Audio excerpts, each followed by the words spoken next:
নতুন ভোরের Bangladesh.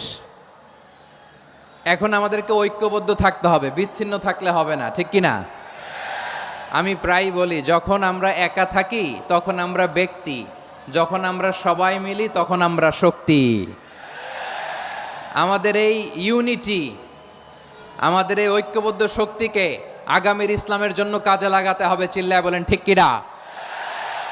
Specially the Gen Z of Chapainawabganj, the Gen Z of Rajshahi. তোমরা দেখিয়ে দিয়েছ কিভাবে জালিমকে শায়েস্তা করতে হয়। আল্লাহু আকবার। চোখের ইশারায় কি তাদের কানেক্টিভিটি, কি তাদের বোঝাপড়া। 16-17 বছরে যেটা করা যায় নাই, অল্প কয়েকদিনের ব্যবধানে তাদের ইউনিটি গোটা বাংলাদেশকে উজ্জীবিত করেছে। এই উচ্ছ্বাস, এই ইউনিটি, এই সম্প্রীতি আমাদেরকে বজায় রাখতে হবে।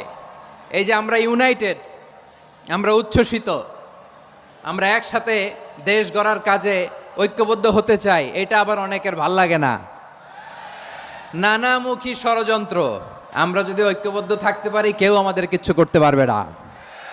এজন্য আগামীর বাংলাদেশ ঐক্যবদ্ধ বাংলাদেশ। আমরা এমন রাজনৈতিক বন্দোবস্ত চাই যেখানে কেউ কাউকে জুলুম করার সাহস দেখাবে না। নতুন করে আর কেউ জালিম হবে না। নতুন করে ফ্যাসিস্ট হওয়ার সাহসটুকু, দুঃসাহসটুকু কেউ দেখাতে পারবে না। এরকম বাংলাদেশ আমরা চাই কি চাই না? আমরা স্বাধীনতার পর থেকে এটাই দেখেছি।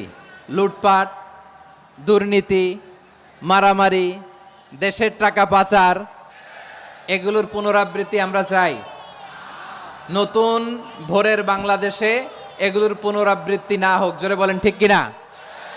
আমাদের বিশ্ববিদ্যালয়ের ক্যাম্পাসগুলোতে রিসার্চ হোক, উন্নত মানের রিসার্চ, গবেষণা হোক, যেরকম আমরা অন্যান্য দেশে দেখি। যেই ছাত্রদের হাতে কলম লেগেছে ওই হাতে অস্ত্রের স্পর্শ না লাগুক। চিল্লায় বলেন ঠিক কিনা?